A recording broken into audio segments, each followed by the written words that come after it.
8:30 a.m. in the morning. So we will call the meeting to order with first order of business approval of the agenda. Is there any additions to the agenda? I don't believe so. So motion to approve the agenda.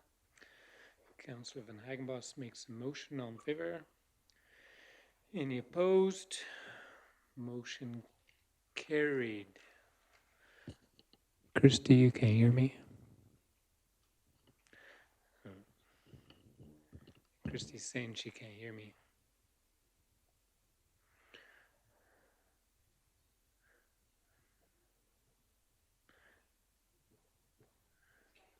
Can you hear me now? Yeah, okay. So we just voted on the agenda and everyone was in favor. So we will proceed then to item 1 on our agenda, which is 2020 Reserves Capital Funding Alternatives, and we will pass that over to our Director of Finance, Chris Holbeck. Good morning, Council. We are, I'm first on the agenda this morning because the pool project is up, and I want to talk about how we can finance or fund the pool project before you get into voting for the pool project. So I always talk about numbers. So this morning I just wanted to just do a little thing about how the pool is. I think it's going to be a great project for the town of Fort Macleod. I think it's going to be a legacy project. I think it would potentially attract families and businesses. I think it's going to be a great little recreational thing to have, and for our current residents, and that we do have $6 million in a reserve for self-financing, and that's what we've saved for. So in the overall 2020 capital budget, I pushed all of our grant funding to the Southwest Industrial, just because it was easy to take all of our 2020 capital grants and put it to that project. It just was quite simplified. So I didn't put any of our grants toward the pool project, but I could have, just so you know that. So the full amount that this project is being funded from our reserves when council decides what they're gonna do. All right, so we're gonna get into the numbers. So the pool project. So for planning purposes, when you guys have seen my amortization schedules that come before you, where we're trying to figure out our annual payments, the pool project has always been sitting on those schedules at $2.804 million. So I've always, my planning for financial purposes, I'm kind of a conservative. I don't believe in, I'm not quite as optimistic that we're gonna get a ton of fundraising for the mechanical room. I'm more conservative in my estimates. So my 2.804 million came from 2.2 for the pool construction. And this came from the Director of Operations second estimate page. $7,000, which they said was engineering costs, but I thought that's kind of crazy and low for engineering costs on a pool. So the average that I've seen in most estimates, material testing and engineering is 13%. So I threw in 13% on my financial planning just because I'd rather be safe than sorry. And I also added in the mechanical room because we may get fundraising for that, but I'm not banking on fundraising. I have to bank on maybe worst case scenario. And then we've already spent for Aquaplans and other people to do designs and help us along with things for the pool. We already have $70,000 in on this. So I want all those costs recovered. So that's where my $2.804 million comes from, and that's what I estimate for the capital budget for my financial purposes for 2020. So the pool at 2.804, and then the Southwest Industrial is 2.509 million. So that's where I get my $5.313 million for reserve funding for this year. So in the papers that I handed out in the Dropbox last night, or the other night, I estimate 5.5, just because I rounded it up, and I could round it down to 5.3, but I rounded it up to 5.5 because it's just easier than 5.313. So on the page that I put in the Dropbox last night, I just want to go through it with council. So in the table at the top, the second column, the middle column, is if we funded the full 5.5 out of reserves and repaid it all to reserves. And I think that's not the direction we're going. That's just for comparison purposes.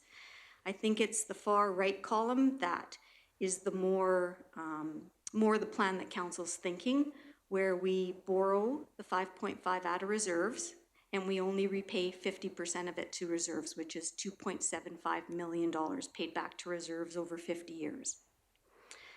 So you'll have to get out your red pens, because the first line that says interest revenue, that should, the impact for interest revenue is what we're going to lose. So you need to scratch out the 162.5, because we don't lose that. That's what's still sitting as revenue in our accounts. We're actually losing $137,500, which is the 5.5 million at 2.5%. So that's going to be the impact on the bottom line. So it's not 162.5, it's 137.5. Then we've decided on that column that we weren't going to charge ourselves interest. So interest expense that impacts our bottom line is zero. The principal cost, it was $55,000 over 50 years, which pays back the $2.75 million into our reserves. So the total the total potential impact on, I said the mill rate, but it would be the budget, is not 217.5, it's 192.5. So that was my error, and I apologize to council for that. So that's kind of the scenario that I'm working with this morning, is that we're gonna repay the 2.75, which is 50% of what we borrow, back into our reserves over 50 years, and we're not gonna charge ourselves interest. So we can talk about formalizing bylaws and financing agreements later, but I just wanted to jump down and talk about the 192.5 and what that means, maybe if we're talking about a mill rate increases. So about 2/3 of the page down, I wrote down that this is just information on how to fund the project's principal with all other factors remaining constant. So we talked about that we're going to do some other cost-cutting measures in 2021 and beyond, but that can be part of how we're going to alleviate some of the financial stress from that additional 192.5, but I didn't worry about it currently in this scenario. I just worried about the mill rate for now. So 2020, one residential mill rate would, if we increase the res mill rate by 1 mil, it would equal out to about $264,000 of additional revenue. So after that, I said to raise the 217.5, but really that number was incorrect, as I've said, and the number is we need to raise 192.5, not 217.5. So the residential mill rate would need to increase, and then I put down the impact, and it would be potentially 0.83 mils, which was the original number. And that was about $150 a year, so it's less than that. But what I was thinking of this morning was we've borrowed from ourselves, so we could repay the principal whenever we want. The only real 2021 impact that we can't defer is that we lose that revenue. So we're losing that 137.5 in interest income next year. We can't do anything about that. So what I calculated was, if we wanted to just zero out that impact of losing that interest revenue of 137.5, that's a 52% increase to the residential mill rate. And I just went with residential mill rate. We could move it over non-res and res, but I just went with res because it's the biggest assessment and it's the biggest bang for the dollar. So a 52% increase in the residential mill rate for 2021 is 0.52 mils, and that on an average home is about $94 a year. So that's if if we can't make any other cost savings anywhere else and we just have to try to recover our lost interest revenue, it would be about $94 for the average residential home. So I just wanted to kind of give you a little bit of just the general impact. So I talk about how much a non-residential mill increases revenue of about $108,000. And then I just go on to say that there's other cost-cutting measures that we could do. And then something else I thought about last night that I didn't write on your paper is we are starting to repay debentures. So I think when Sue, when we did our budget, she put on the very bottom corner about how our debentures are falling off. We're getting them paid off. So in 2022, we pay back, we will have lost a $55,000 debenture payment. In 2024, we lose a $4,000 debenture payment. Also in 2024, we lose a $72,000 debenture payment. And then in 2026, we lose a $77,000 debenture payment. So my thoughts are that in order to reduce the impact on the taxpayers and the budget and the mill rate, we should worry about the revenue that we're going to lose next year. And then as our debentures start to get repaid, that frees up some room in our budget to make less of an impact on the mill rate, or to reduce the impact on the mill rate, because we can take those monies that were going into debentures and use that to start repaying the principal on this debt back to reserves. So I'm just trying to think of some scenarios. It's just kind of I'm just estimating right now, forecasting, and there's just so many other budget things that we could do to try to help reduce the impact of this. But at the end of the day, council's decision to go ahead with the pool project. But I hope I don't know, it's early in the morning. I hope I've been able to kind of explain that we can make this work, and we can make it so it's not as bad of an impact as maybe everyone thinks on the mill rate and the budget. Thank you. Quick question to start. You mentioned originally that it was 83% increase for an 0.83 mil increase. How is that 83%? Or now 52%? Because 52% is a huge increase. So the $137,000 that we lose in revenue, because a mill is $263,000, in order to get that 137 back by just playing with the mill rate, we would have to increase the mill rate by 52%, the residential mill rate, which would get us the 137.5. So we'd have to raise it 52% of a mill, not 52% total increase. Yes. Okay, I got you. Yeah, and that equates to the $94 a year on an average residential home. So yeah, we just want to make sure that people don't hear 52% increase in their taxes. Sorry, 52% on the mill rate. 52% of 1 mil. Of 1 mil, which is 0.52 mils. Right, so it's closer to maybe 5 to 10%. Yeah, oh yeah, that's the last thing we want people to hear. Okay. So anyone want to start with some discussion? So I think what you're looking for from council, are you looking for a motion?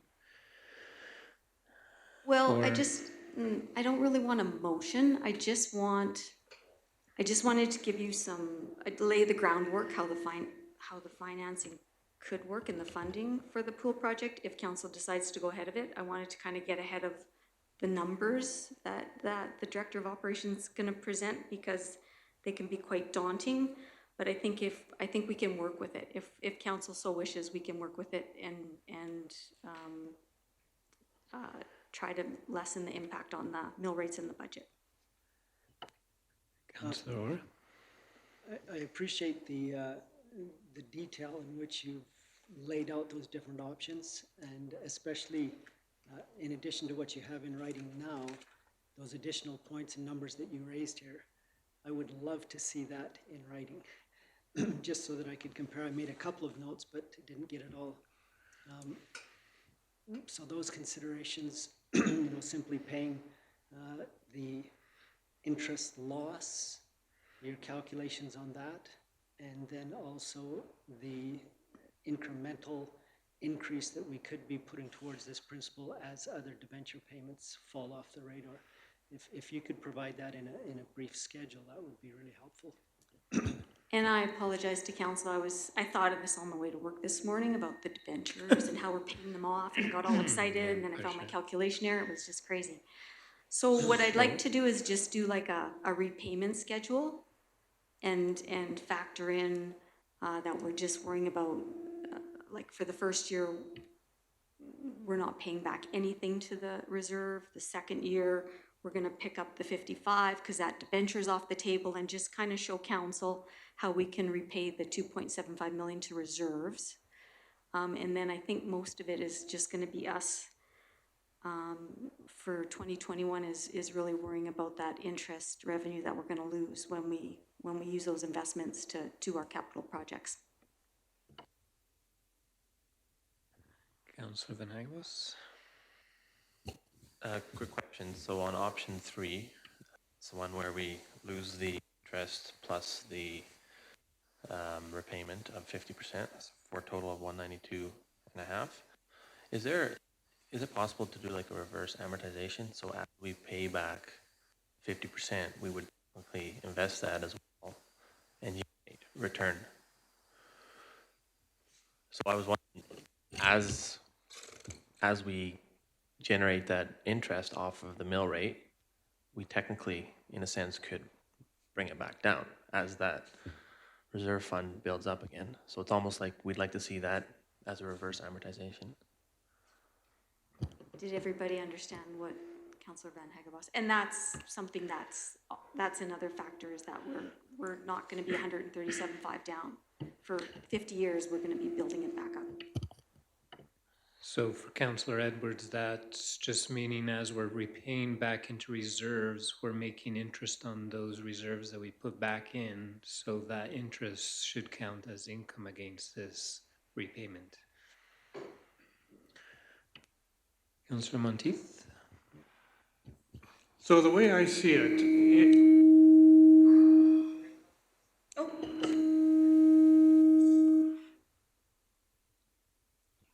I'm awake now. Awake. Okay, so in 2022, we lose 55,000 of debenture payments, which is what we're paying in debenture payments if we put this through, this plan. So by 2022, we're even from a budgetary perspective. Is that correct? Except we're still down the 137.5 interest revenue. So Okay. we're still down 88. Yeah, okay. And then in 24 and 26, we're down another 150,000. So we're, in 26, we're pretty well even. Okay. Sorry, so by 2026, when that fourth debenture is paid back, it frees up $208,300. That's what, that were rolled off the table for debenture repayments by 2026. So your official opinion as Director of Finance is that we should, we have no concerns with financing these two projects? I can make it work. I think with the cost-cutting measures that Sue talked about, that the cost-cutting measures that administration is working on, and our ability to, debentures falling off the table, I think 2021 is going to be probably the most volatile year for us, and then after that, debentures start falling off, and we'll just have to really watch our costs and our revenues next year. But I think we should do it. Councillor Monteith?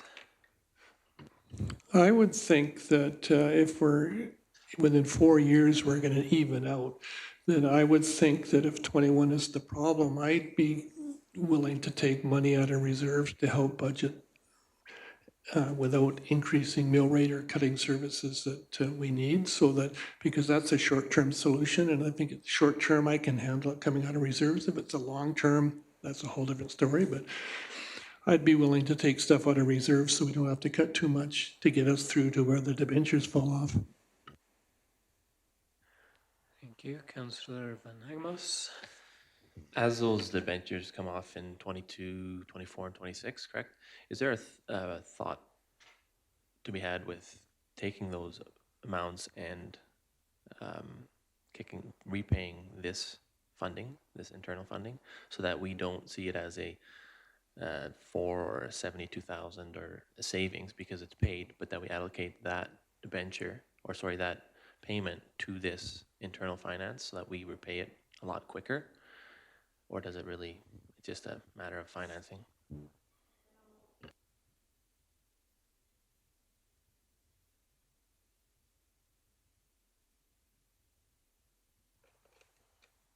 Broken. There. So my only thing about that is that the part that we're repaying to the reserves is $55,000 a year. So when those debentures start to fall off, that's kind of taking care of the revenue we lost first. So by the time we get to probably the 2026 one, when that 2026 debenture falls off, then we've covered the interest that we've lost, and now we're working on the principal. So when that 2026 one goes through, then we can start pushing that 55 over to the reserve.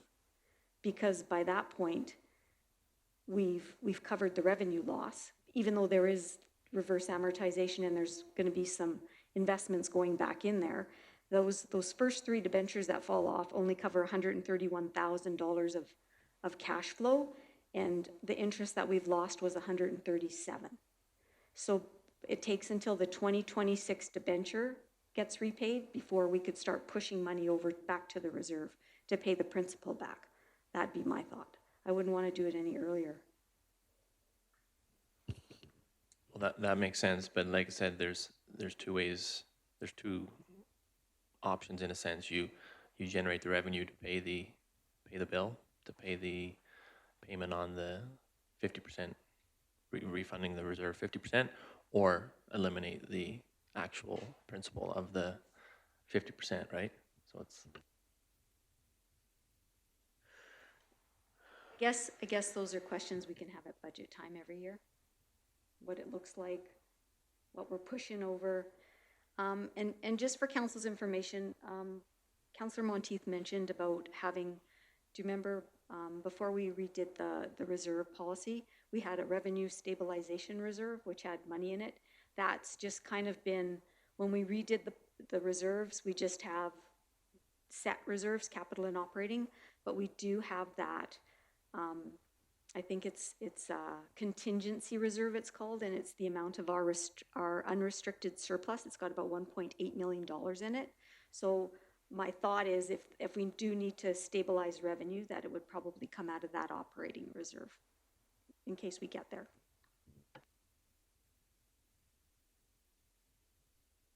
All right, do you have enough feedback from us for now? I don't think you were looking for feedback necessarily, just presenting information. If council has any questions, we can continually pass those on to administration for discussion, correct? Yes, and I will, I'm gonna do the repayment schedule for the pool and the reverse amortization, so we know how both the revenue and the costs every year are impacted in the debenture refund, so that council has lots of information. All right, sounds good. Thank you. Good morning. Yes, Miranda. If they have any questions, then they can unmute themselves. Okay, very good. If there's no further discussion on that, we will carry on then to item 2, outdoor pool replacement contractor award. We will pass this over to our Director of Operations, Adrian Pedro. Thank you, Council. So, following that great presentation from Chris, I'm here to ask that we award the outdoor pool replacement project to Acapulco Pools. at the cost of $2,859,980. So we did have quite a bit of interest on this project. 14 contractors were interested. Unfortunately, only 3 submitted bids. Out of the 3, Acapulco and another bidder were quite close in price, but when we did some research and really analyzed the submissions, we determined that Acapulco is the better contractor to go with. So looking forward to your questions. Can you explain the mechanical room option? 'Cause I So- think that was something that was discussed as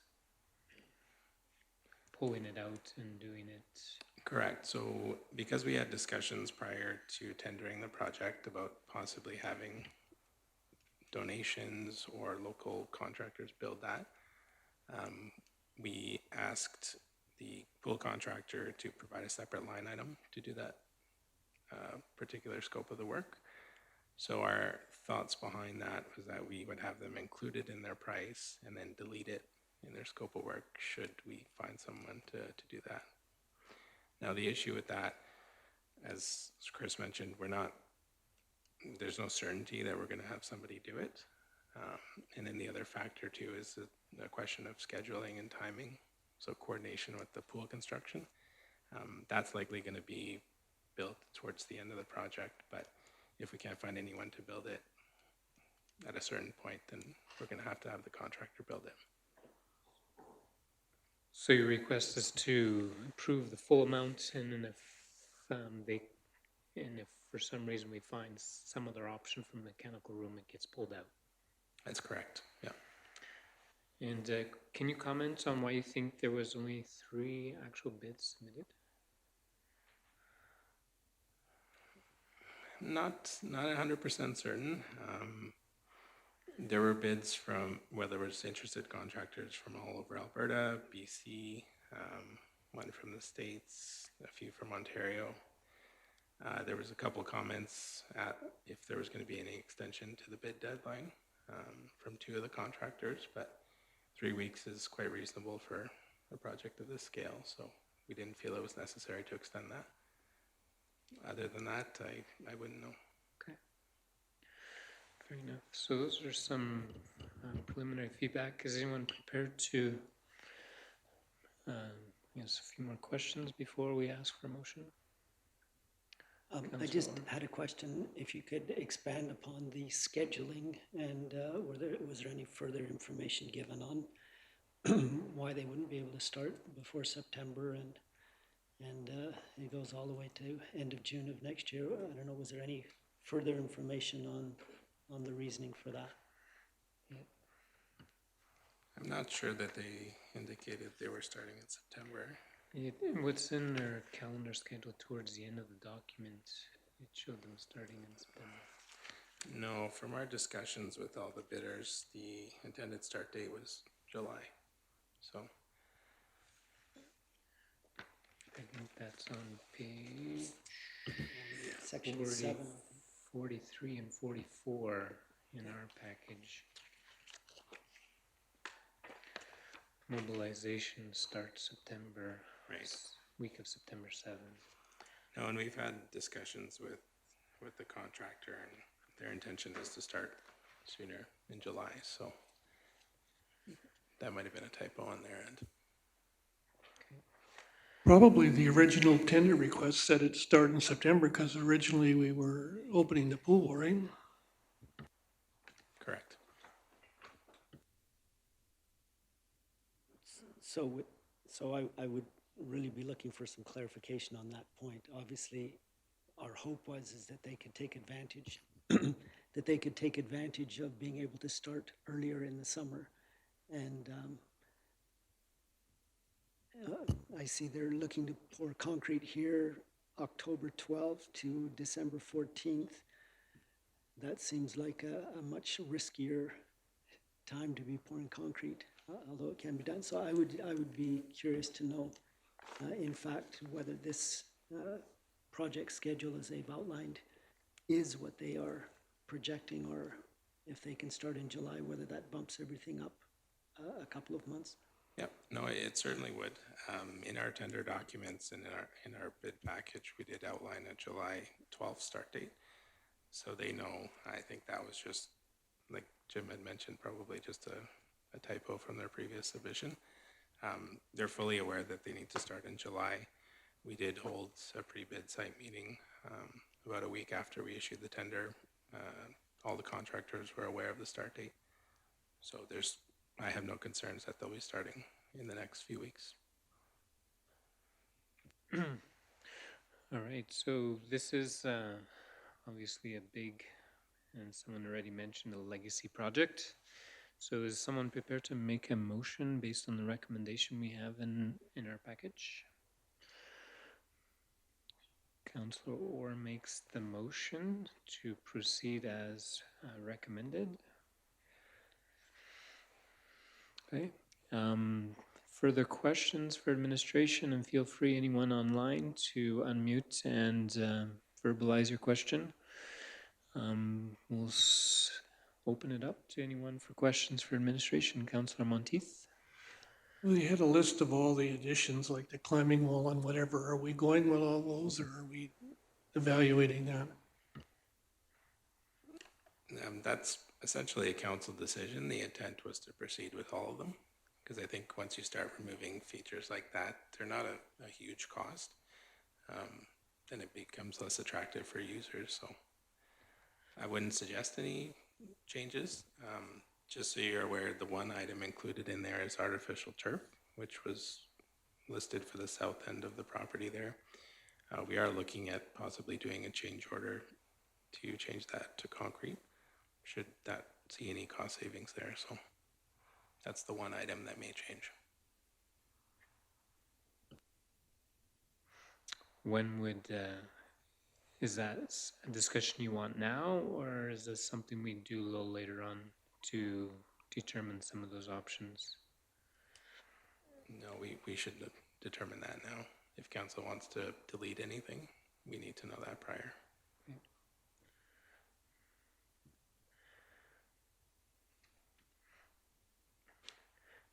For clarification, are there diving boards included in this? Yep, there was a one meter diving board. Okay. That's included in the base bid. These were just the extras. Okay, thank you. Councillor Van Agbas? In the base bid, it's, the water slide is roughed in. It's just the actual structure and slide is not included, correct? That's correct, yeah. We did that for future consideration. The pool slide itself is roughly $250,000, so. And then I got one more question. The mechanical house or the mechanical room, what's the approximate size on that? Good question. I It's should have brought my 30 by 30. drawings. We've quoted the trusses and the... Yeah, that sounds Yeah. about right. Okay. Thank you.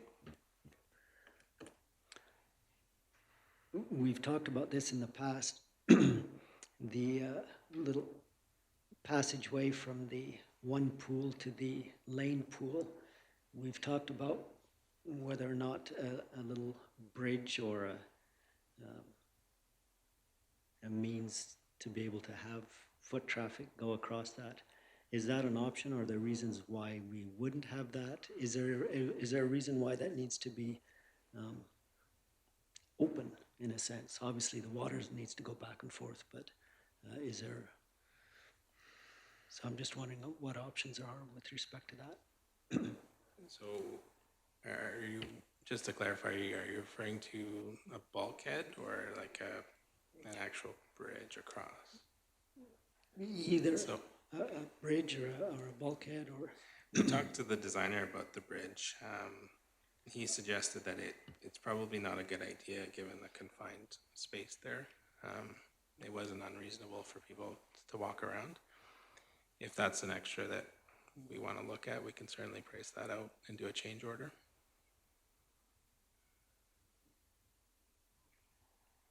And just coming back to the option of concrete versus, lost the term, the artificial turf. Is there a picture? Can you direct me to where I could see where that option would play out? you say on the south side of the pool? So I'm not sure that the site plans were included. So I can provide you with the site plan. And you're suggesting that that would be a reduction in cost to put concrete in as opposed to artificial turf? Potentially. So that area on the south end is about 4,200 square feet of artificial turf. When you price it out for concrete, it should see a small reduction, anywhere between 5 and 10% compared to the artificial turf. So In some ways, I like the idea of artificial turf. If depending on the culture we want to create, I know one of the pictures, like on page 28, they do have grass, and I think families would like to. I'm not sure if the intent is that families are able to bring food into the perimeter so they can have picnic lunches or something.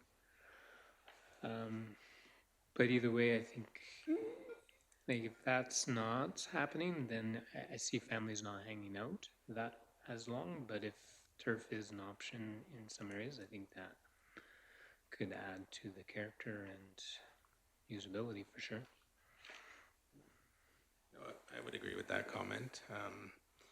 And just so council is aware, we were looking at putting the existing shade structures in that area as well, on the south end. So if council would like to keep it in, I don't have any issues doing that. And is there at any point this could come back from council when we start fine tuning, like change orders? Because right now it's pretty hard to determine change orders. I'm just wondering, like a bridge or turf versus concrete, like they're not going to do that till next April, I'm thinking. Yeah, we have lots of time to work through those decisions. So we could have this brought back to, let's say, January, February for any of those. Even sooner. Yeah. Yeah. Okay. All right, Councillor Vanagbas. You reviewed this with MP, correct? Or were they involved in any of this? Oh, No, okay, sorry. MP was removed from the Okay. project. We're already talking about change work orders. It's a scary word.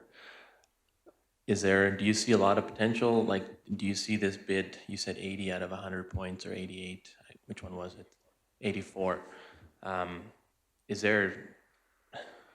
a tough question, but what kind of a confirmation do we as a town have that there is minimal amount of the sort from their end? You know, if we make a request from turf to concrete, or we want the bridge, those are initiated by us, but do we have any, like the contract itself, is it a pretty heavy contract that guarantees that for $2.8 million, we're gonna get this product and we're not gonna be $400,000 over budget? Just an honest question. I wish I had a crystal ball. I've been in this industry a long time. It's impossible to say whether there's going to be any extras. On a project like this, you can possibly foresee extras in the excavation, depending on what material they're removing, if they need to bring in new fill for it. Everything outside of that, I don't anticipate anything major. But it's once we start getting in there and removing the existing structures when we'll start seeing those items pop up. So unfortunately, that's all I can give you. Thank you. All right, any further? Oh, Sorry. Crystal has a question. Not a question, just a Comment. comment. Just on that point, in my planning budget, in Adrian's estimate, the second estimate the council approved, I already said it had a $7,000 engineering budget, which I didn't trust. So I budgeted 13% for materials testing and engineering, and that's $287,000. So that they're saying they're not going to use that. So there's a little bit of wiggle room in what I've put in my planning budget, just for your comfort level, just so you understand that. I built in a little contingency of my own. Thank you. All right. Any other comments, questions, debate? Councillor Monteith? Are we doing any public presentation on this or whatever? Our ideas, or how, are we involving them at all? We did put out a slideshow on the website. The intent prior to COVID was to have some sort of meeting, but obviously that was kiboshed a little bit. So we did put out a slideshow and asked people to contact us if they had any questions. And we had the one gentleman contact me saying he wasn't in support of the pool, but that was the only comment we had. I think that's a good question. Any other comments from administration on feedback on the pool? I know Solbeck. We did put in the tax notices regarding the Southwest Industrial Area and the pool project for this year for capital projects. And if people wanted to see the maps or the designs and the drawings, to please contact the town. We didn't hear anything. And other than that, I've just heard that some people have kept calling in and saying they want an indoor pool, but we knew that. Councillor Edwards, I know you've been quite involved in the pool. Have you had any feedback on the design?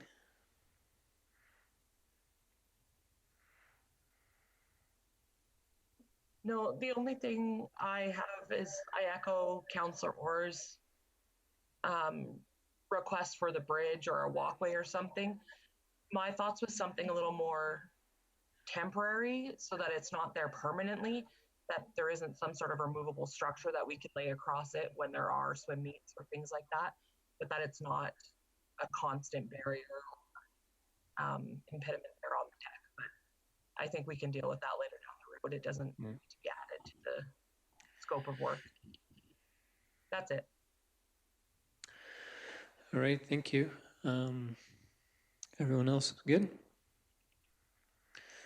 Seeing there's no further discussion, the motion has been made to proceed as per recommended. Any other comments on the motion? Seeing none, we'll call it to question. All in favor? Any opposed? Motion carried. Congratulations, Council. This looks good. We are looking forward to a new pool in our community sometime in 2021. And being that's all that we had on our agenda today, we will adjourn the meeting. Have a great day, everyone.